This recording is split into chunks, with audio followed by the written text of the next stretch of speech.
My name is Maihan. I work as R&P case manager with Lutheran Services here in Fort Myers. I was born in Kabul, Afghanistan in the year 1987. I did my schooling in Afghanistan and then I did my higher studies in India. I studied for 9 years in India and then I was working with the Foreign Ministry of Afghanistan for almost 10 years before the government collapsed on the 15th of August 2021 and we were forced to leave our country and became refugees here in the United States.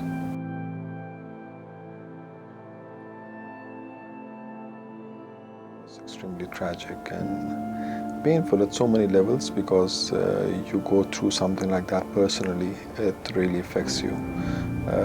Before we heard about these things, saw movies or read about them, that's different when you experience it yourself. It's a completely different experience, so it just takes away a part of you and then it really takes a long time to recover. It's a bad experience, it's a painful experience and I don't want others to go through what I or others went through.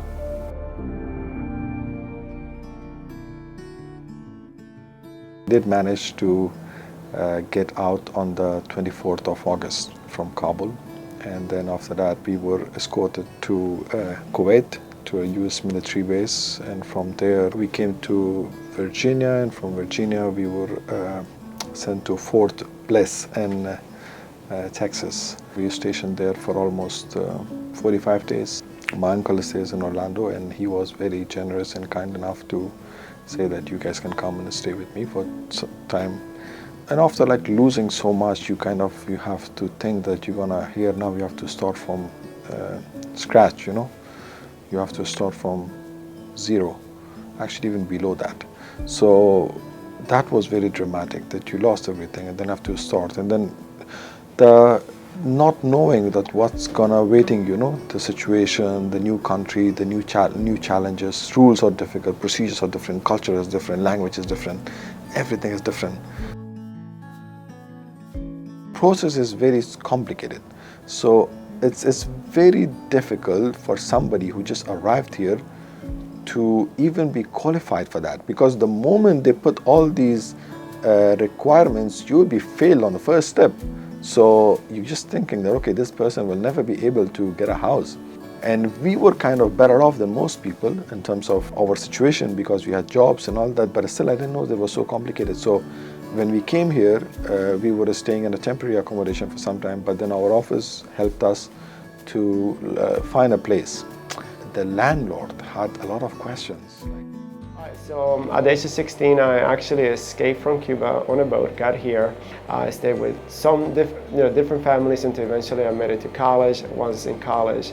And then I went on to start different companies, and one of them is the company that we actually investment with other people and rents properties to different families. Looking back into it more critically, I think a lot depends that maybe the gentleman had a bad experience with former tenants, you know.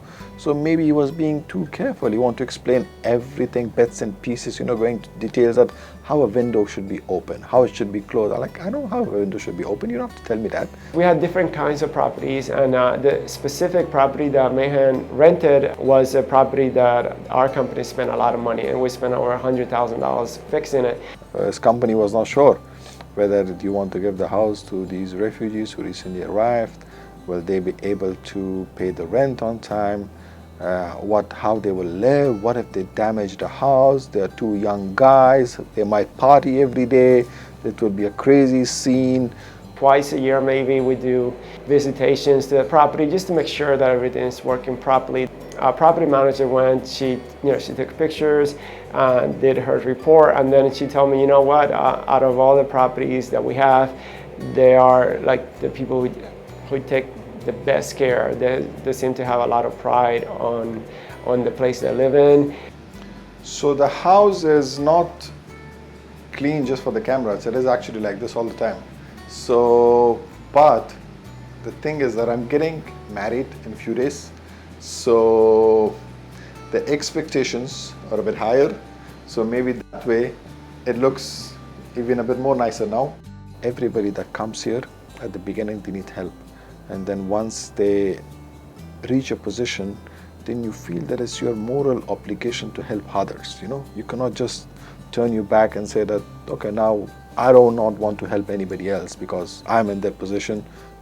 But you have to just look back few years that you were in the same situation. So now if somebody else needs the help, you have to offer them a helping hand.